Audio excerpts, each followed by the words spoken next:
musim dingin kemarin baru aja beli Vlahovic dengan sangat mahal, tapi cuma bisa cetak 1 gol dari 2 leg lawan Villarreal. Jerewetan ceking kita, nyerewetin apa aja.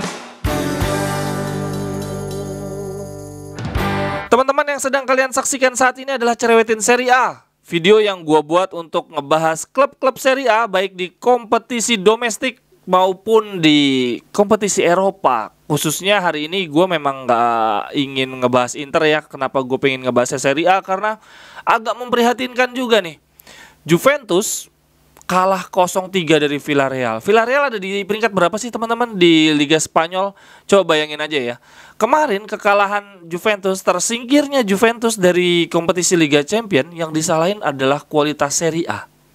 Betul, kualitas Serie A sedang jauh tertinggal dari Liga Inggris, dari Liga Spanyol gitu ya. Perkembangan marketingnya juga, bahkan juga dengan Jerman kalau nggak salah cuma beda dikit ya untuk hak siarnya. Akan tetapi kalau tersingkirnya Juventus dari Liga Champions yang disalahin Serie A, gue sih nggak terima. Kenapa? Karena Juventus itu satu-satunya klub yang punya stadion. Mereka punya budget yang jauh lebih besar, gue bisa katakan jauh lebih besar dibandingkan klub-klub lainnya. Tapi kalahnya dari Villarreal yang kayaknya di peringkat 7 Liga Spanyol. Kemudian kalahnya di kandang sendiri 0-3 pula teman-teman.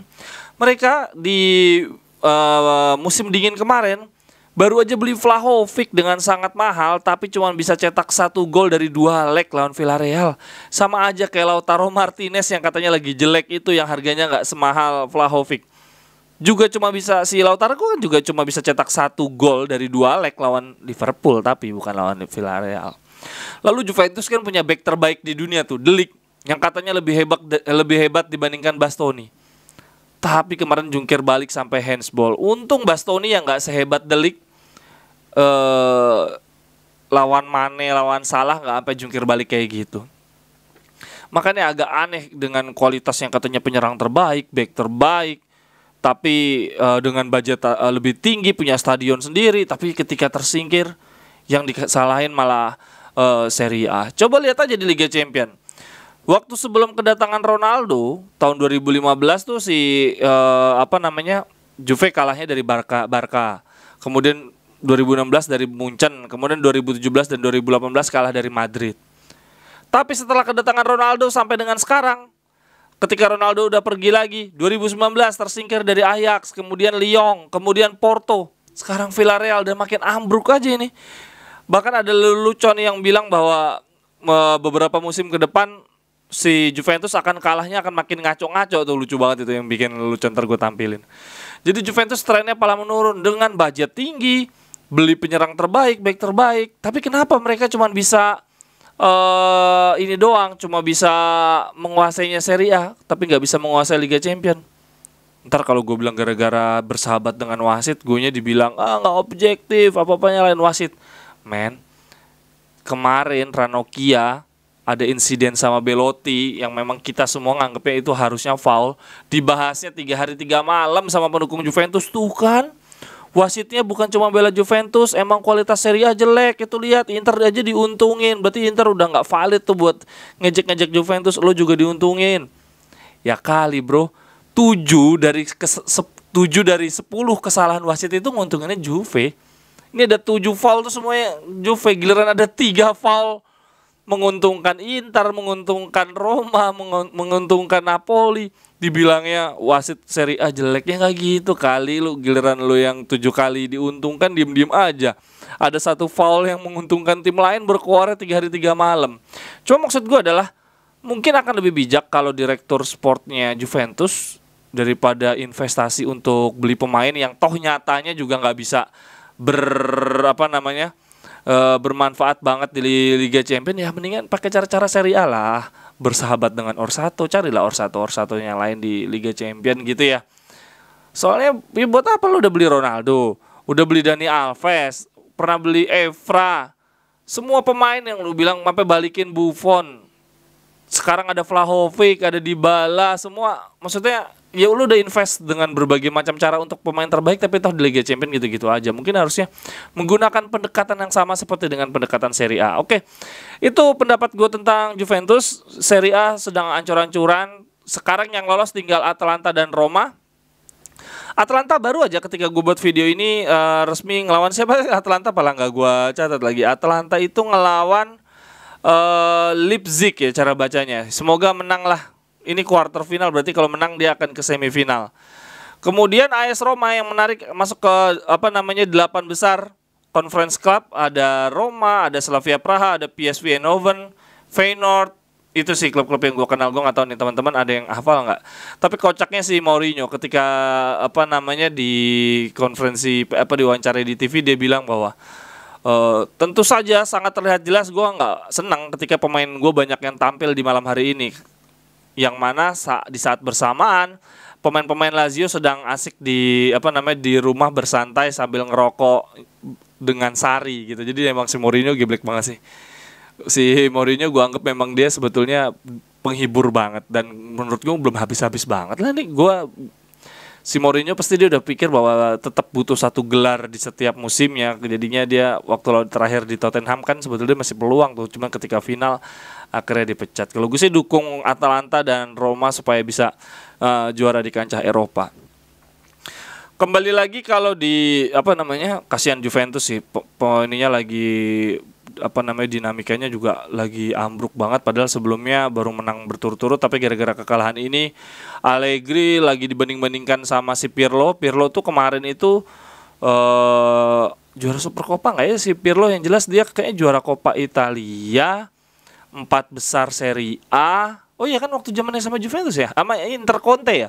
Dia tuh juara Supercoppa, kemudian juara Coppa, 4 besar Serie A, dan melaju ke babak 16 besar Liga Champions gitu ya. Cuman kalau si Allegri sekarang 4 besar ya, mungkin 4 besar kita masih belum tahu bagaimana di Coppa, tapi sudah tersingkir di Liga Champions. Jadi ini Allegri lagi dibanding-bandingkan dengan Pirlo. Mereka masih bimbang, bukan bimbang, mereka jadi ada kontroversi, seharusnya Pirlo nggak perlu dipecat nih. Kalau menurut teman-teman gimana nih?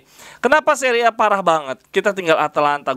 Kita dukung Atalanta sama Roma deh, nggak apa-apa deh untuk di kompetisi Eropa. Kemudian di akhir pekan nanti akan ada Serie A lagi, tapi gua nggak akan bahas untuk yang Internya. Kemudian posisinya Milan masih sangat unggul, karena bahkan walaupun Inter menang di pertandingan lawan Bolonya pun Inter nggak akan ngebalap posisinya Milan, dan mereka ada jarak poin bersih dengan Napoli 3 poin. Wah gila nih.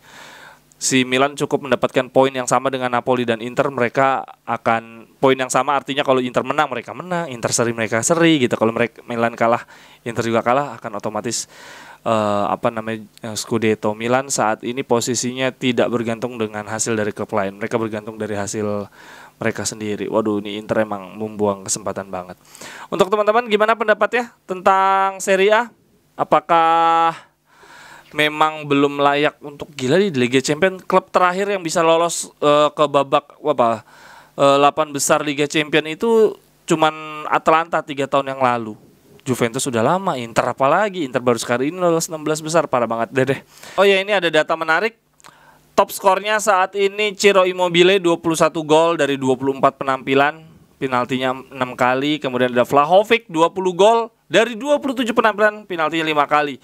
Yang menariknya adalah Giovanni Simone, bro. Walaupun 15 gol ya, masih jauh dari Ciro Immobile, tapi dia tanpa penalti.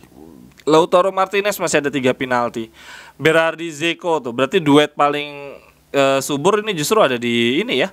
Ada di Inter sama Sassuolo, ding. Sassuolo juga ada Berardi Siamaka tuh, bagus. Kemudian Anthony Carpari itu apa dia? Verona. Wih gila, keren dong Verona. Giovanni Simeone, terus ada Anthony Barak sama Carpari, semuanya nyetak 10 gol, bro. Ini keren nih berarti nih si Verona nih. Verona tuh siapa sih pelatihnya?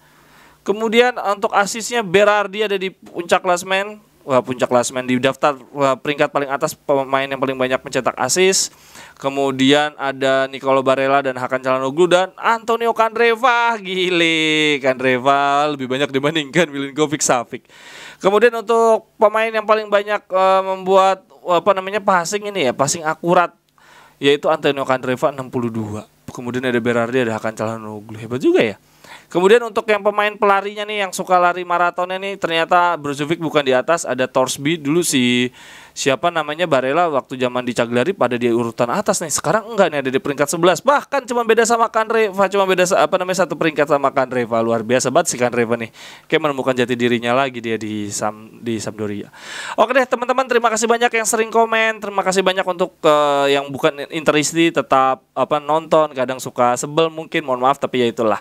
Kita namanya juga mendukung pendukung sepak bola ya, menang kita seneng, kalah menggerutu, kalah masuk goa, menang ngata-ngatain ya biasa. Yang penting nggak body shaming, nggak sara, nggak ngatain keluarga. Sampai ketemu di cerewetan berikutnya. Bye bye, thank you.